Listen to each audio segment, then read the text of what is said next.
Welcome to Burlap Teachers. Enjoy the video.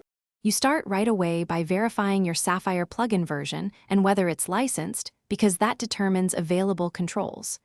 Open your host application, load the clip, and apply the exact Sapphire filter that shows the X.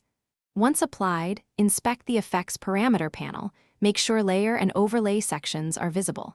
If the X is a separate overlay, disable that layer. If it's a watermark control, move to the opacity or watermark toggle.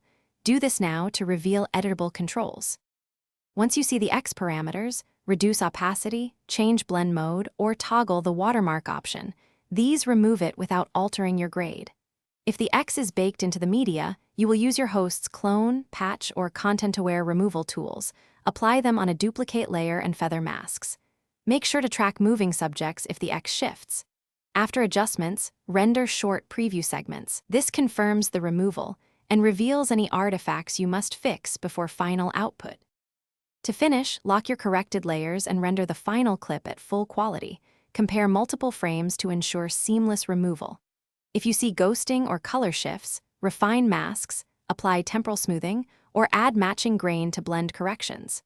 Make sure to save versions so you can revert.